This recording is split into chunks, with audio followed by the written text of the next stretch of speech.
Welcome to Mainland Television Regional News. I'm Graham O'Brien and this bulletin roundup for Nelson and Tasman region. New local promoter wants to bring big name acts to Nelson, human remains identified and much more. Is it time right for Nelson to have a large one-day music and food festival? Nelson promoter and business consultant Stu Allen believes it is. He has support from private investors, numerous business luminaries and political leaders in his plan to promote Nelson as New Zealand's premier outdoor concert destination. He has named acts that he would envision taking the stage, such as Crosby, Stills and Nash, Annie Lennox, Peter Gabriel, among others, all in the baby boomer age bracket. During Stu Allen's discussions with promoters and agents throughout New Zealand and Australia, he said there has been one common denominator, the belief that Nelson is one of the few locations in New Zealand perfect for such a festival. He said the first all-day event is envisioned for early 2016 and wider community research will help shape the overall flavour. A website has been set up with a survey asking people to use to help shape the event. So we asked people in Nelson their thoughts on holding a large food and music festival in Nelson. How do you feel about Nelson having a large food and music festival? Where we're going to have it. Any extra events are great, aren't they, for the community, for sure. I used to go down to the food festival down the coast, but I think we need one up here. I live up here now, so yeah, it'd be great. No, that's a good idea. It's a good idea. It'd be something for the area. I mean, we've got the seafood out there, and why not? I think it's a great idea. Festivals are always well welcomed. Yeah, we get a lot of extra people in the area. That's such a good idea. Yeah, they definitely should do that. I mean, Nelson has such a big eating culture, drinking culture. I think it'd be really good, yeah. I like food, so I'll be keen. I reckon it's great. Yeah, I reckon it's great. What international acts would you go and see? Oh, any of them, whoever. Depends who they had playing. Yeah, you know what I mean? Probably Ed Sheeran, actually. Yeah.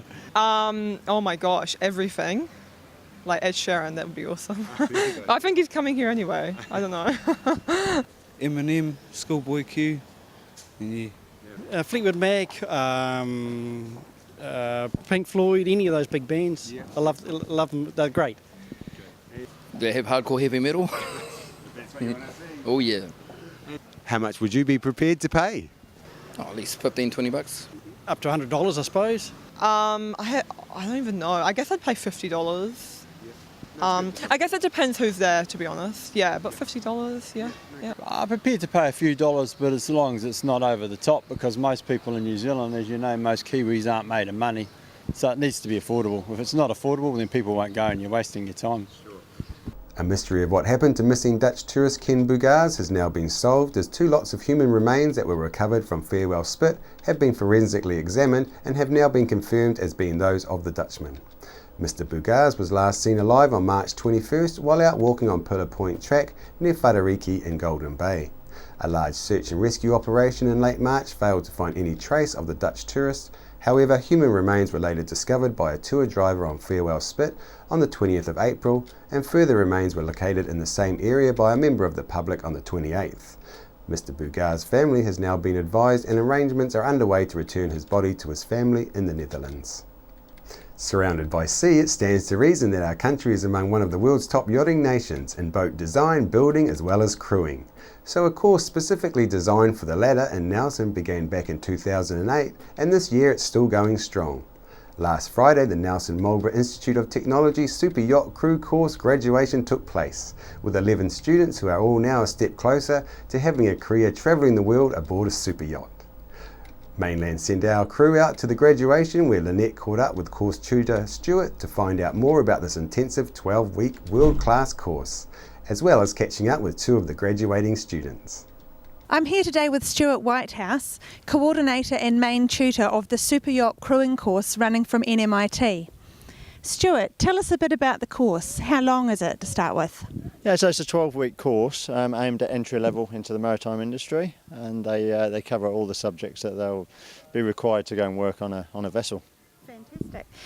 Tell us about the practical component of the course. Where is it and what do students do? So it's mainly a hands-on practical course aiming to get as much time on the water as possible. We're based in Nelson at NMIT, the International Maritime Institute of New Zealand. And we spend time obviously around the beautiful Tasman Bay, getting over to the Abel Tasman, the Marlborough Sounds. We take a boat trip, which is on the boat that we're graduating on today. And really is about putting those things that they learn in the classroom into a practical basis afloat. And what sort of student does this course appeal to? A whole range really. 18 is the minimum age because we cover our bar manager's licence.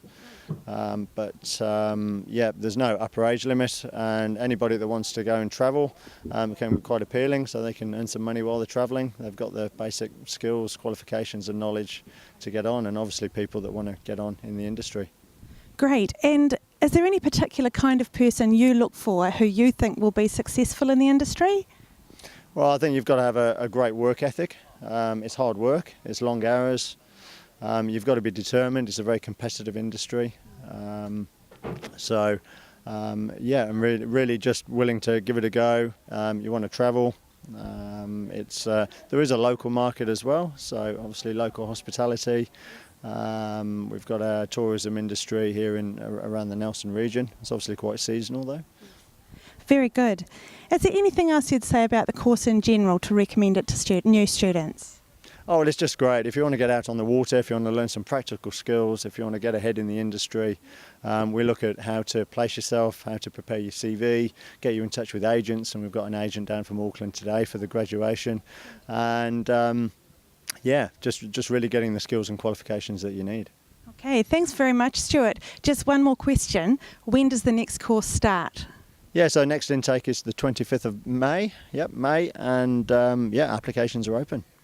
I'm here today with Hazel, one of the current intake of the Super Yacht Crewing course running at NMIT. Hazel, tell us, what have you learned from the course?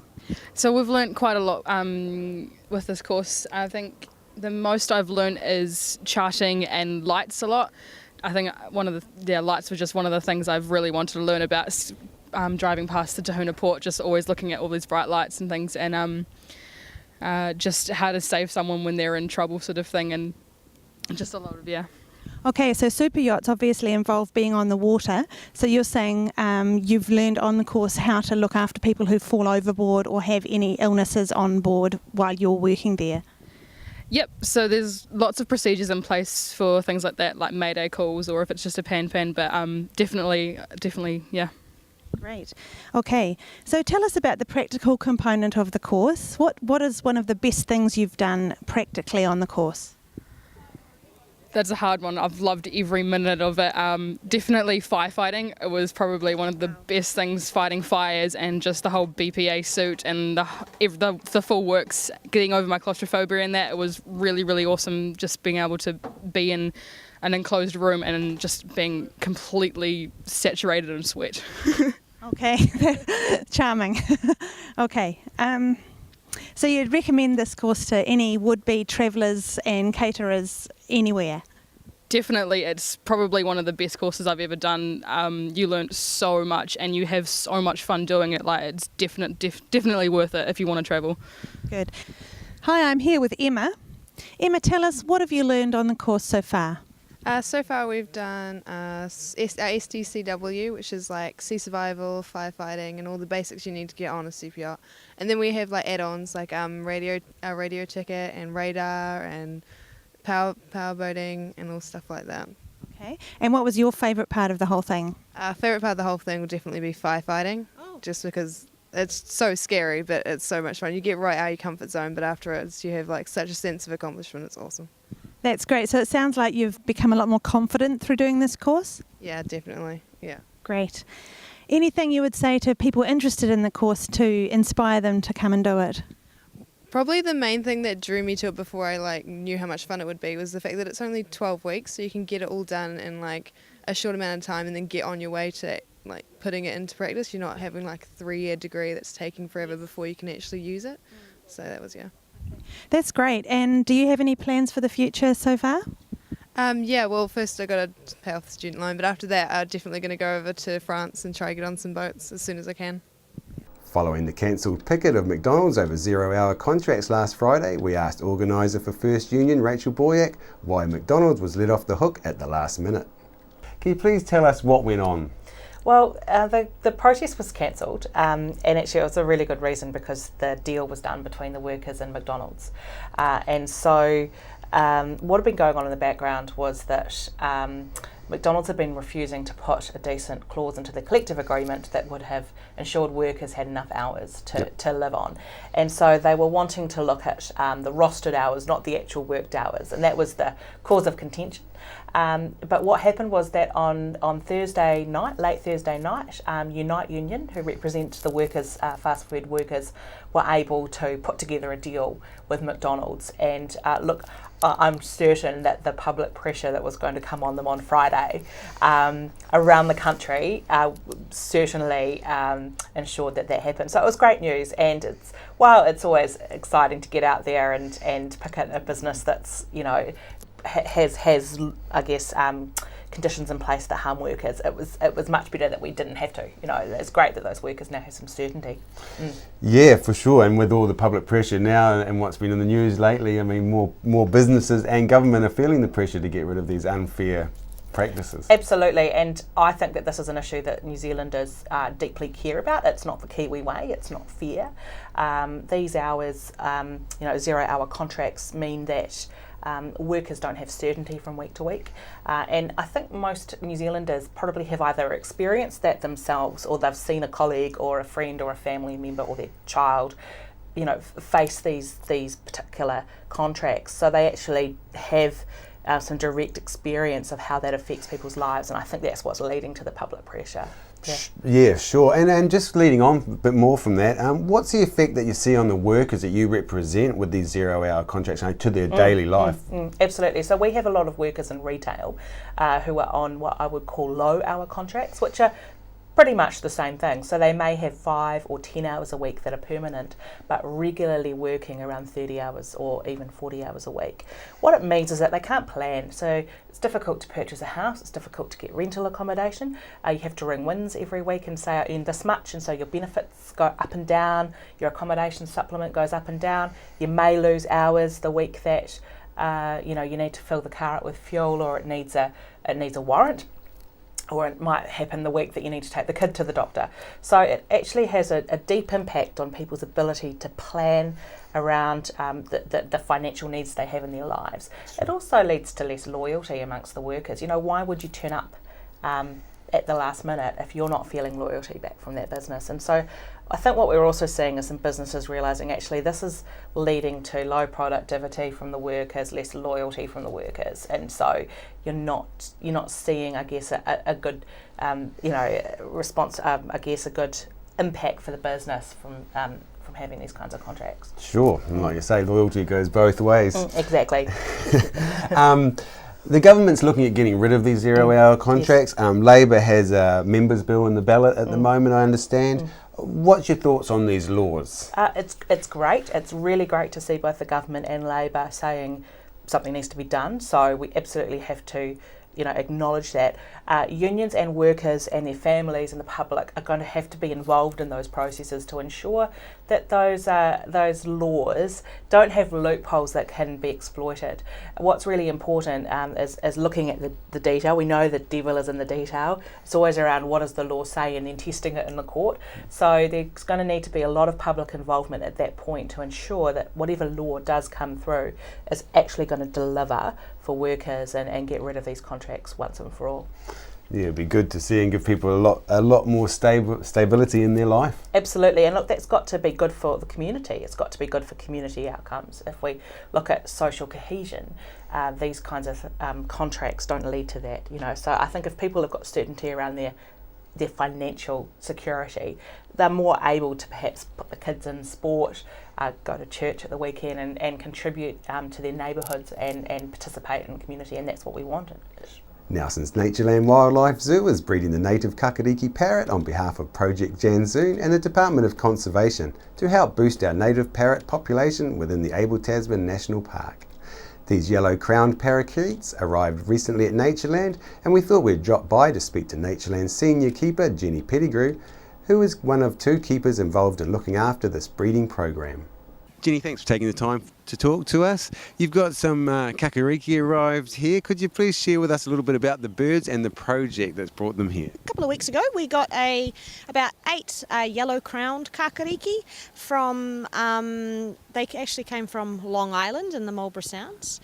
We're working with Project Yanzoon, who are basically helping reforest and repopulate the Abel Tasman National Park.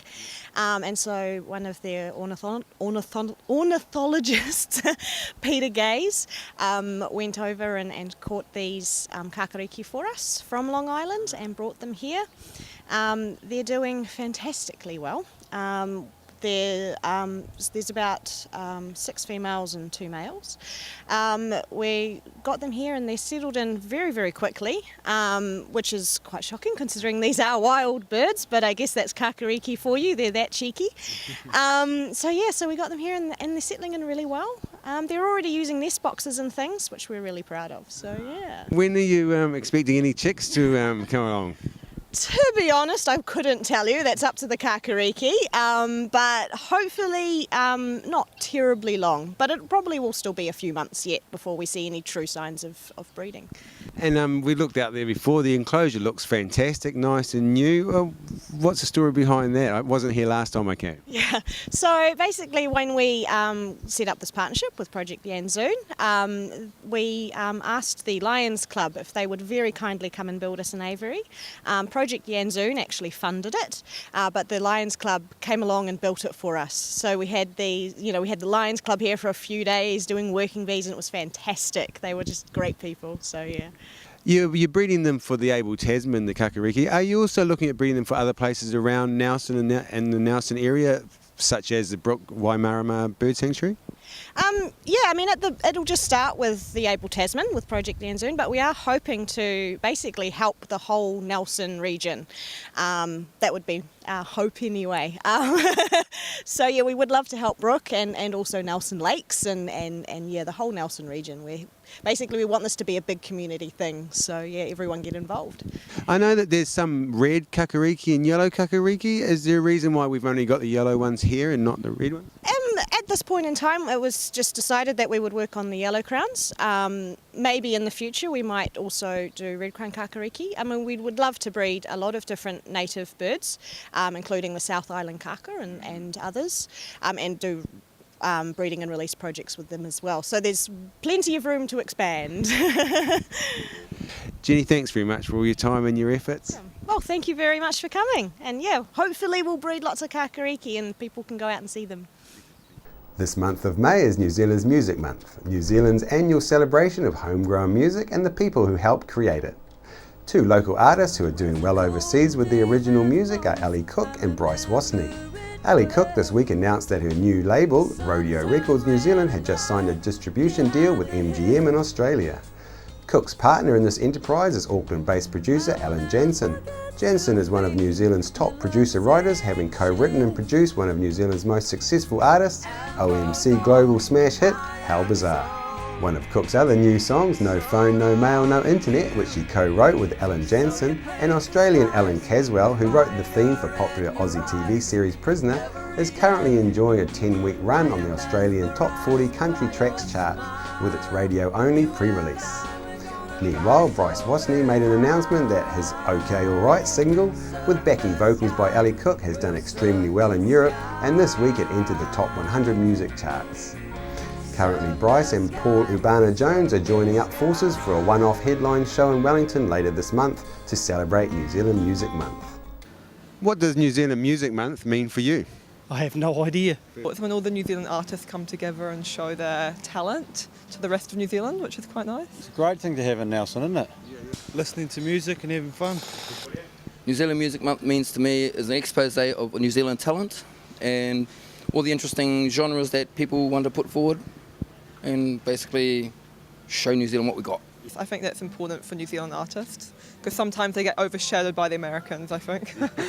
Who's your favourite local band or musician? Used to be Mumble Grunt, but they're no longer there. Yeah. I'm into all music, mate, so I'm not going to pick one out of the bunch. They're all good, mate. Any Kiwi music's good music. Fantastic. Yeah. Lord, actually, believe it or not. That's great. Well, sure, I wouldn't probably homebrew. I'm trying to learn to play guitar myself, finding it difficult. Yeah, Tiki Tane, he's pretty good. What do you think about increasing airplay for New Zealand artists? I suppose so, yeah. Yeah. Is that New Zealand artists? Yeah, that'd be mean. Yeah, for sure. Get rid of all that Americanised rubbish. Yeah, and put some good music on with some good meaning behind it. Because people react to music, and at the moment they're just drilling the music industry with rubbish.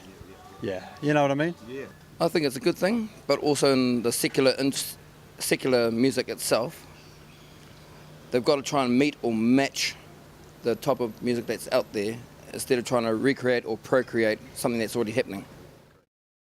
After the break, we'll bring you the latest weather update and some events and happenings coming up from around the region. Welcome me hearties to Smugglers Pub and Cafe, famous for hearty meals, craft ales and a friendly service way. Sensational seasonal menus with meals all day and evening too, or sail in for a snack with special menus for young smugglers and you. Settle in for a jolly old time, relax and enjoy our award-winning dining and lovely fine wine. Decked out in an old worldly way, we're open 7 days. Book or come on in to 8 Muritai Street, not far from a beach walk or swim. Phone 5464084.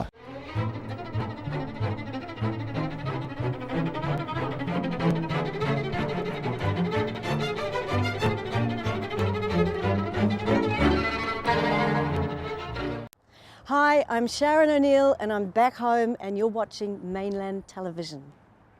Hi, my name's Ian Mortimer. Mortimer Auto Upholstery is your one-stop shop for all your upholstery needs.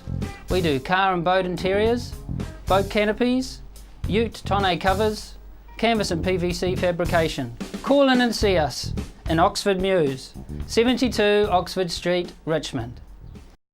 Why would you want to pay as much as $1,000 for a single bed mattress when you can buy a high quality locally made mattress like this for as little as $220? And a queen size mattress could cost you in excess of $3,000, but at Nelson Beds you could have a mattress like this as low as $425. So why would you go out and spend a fortune on your child's bedroom when you can come to Nelson Beds and buy a complete single mattress and base set, a 7-drawer Scotch chest, a headboard and a 3-drawer bedside cabinet for as little as $979? So call and discuss our custom manufacturing options and local after sales service at Nelson Beds, Nelson's only bedding manufacturer.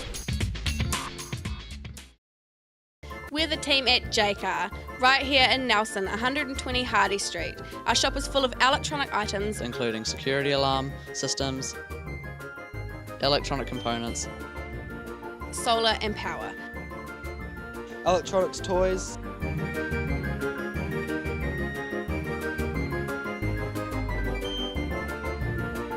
sound systems, cables, and much, much more. JCar. 120 Hardy Street, Nelson.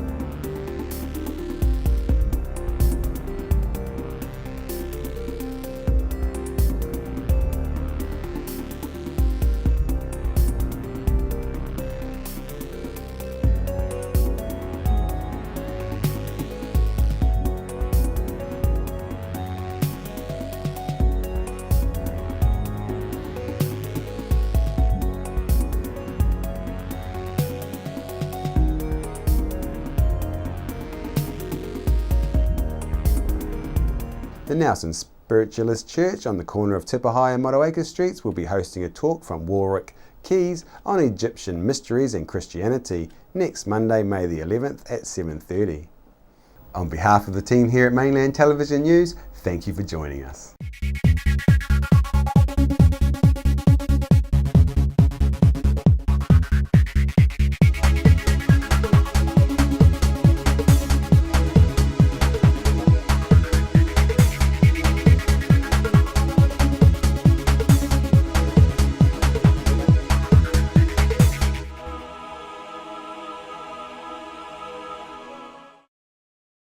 supporting local content so you can see more of New Zealand on air. Welcome to Smugglers Pub and Cafe, open 7 days a week with free parking all day. Our lunch menus have that fat old-fashioned flavour where we treat you like treasure with the food you'll savour. We cater for children, grannies and granddads too, with special rates and privileges given to the elderly lunchtime crew. Our staff are friendly and kind and want to see you all come back time after time. Daytime or evening, it doesn't matter. Give us a call on 546 4084 and we'll be happy to spoil ya. Hi everyone, I'm Malcolm Harris from the Facilitators. We now look after sales for Mainland TV, radio, Sky and online. New Zealand On Air's latest Colmar Brunton survey confirms Mainland's large multimedia audience. If you're in business or want to put a message out to everyone in the Nelson Tasman region, plus nationwide on Sky or worldwide online, please give me a call or see our website at www.mainlandtv.nz. I'm Francis from Nelson Auto Glass. We repair all auto glass, stone chips, windscreen replacements, scratch removal. If you have an auto glass issue, our team will sort it. Nelson Auto Glass Specialists, 84 Vanguard Street, Nelson.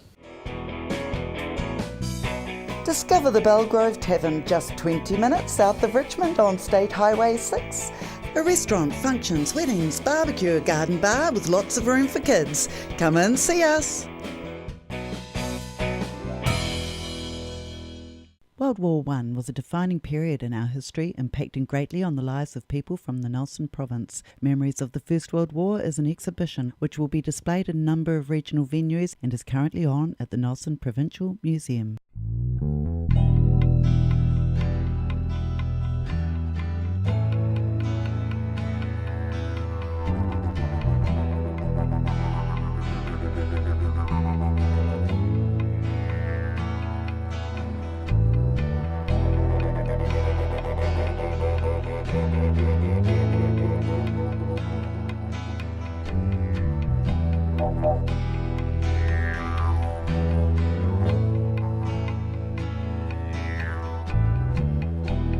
Heated winds from the ancient northern land.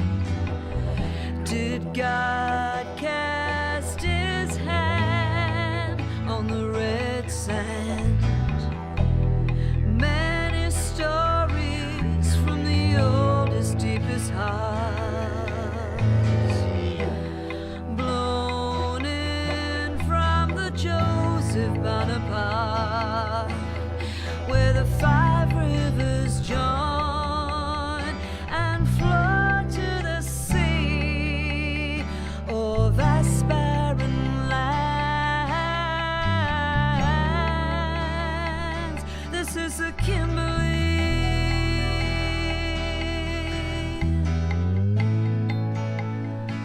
This is the Kimberley.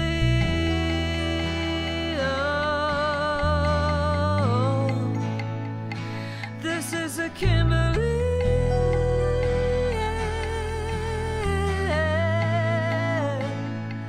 This is a Kimberley.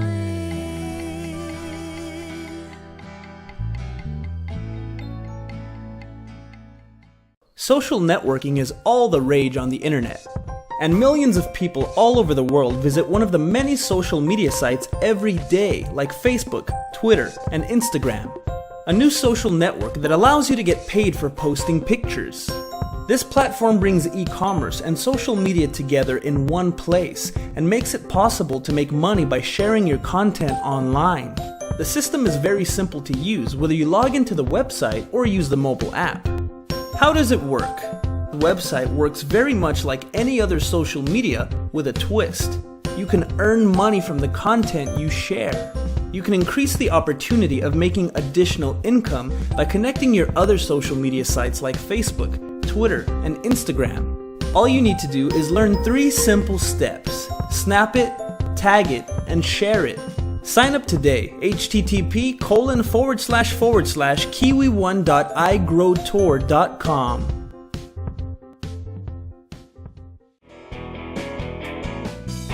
Discover the Belgrove Tavern just 20 minutes south of Richmond on State Highway 6. A restaurant, functions, weddings, barbecue, a garden bar with lots of room for kids. Come and see us.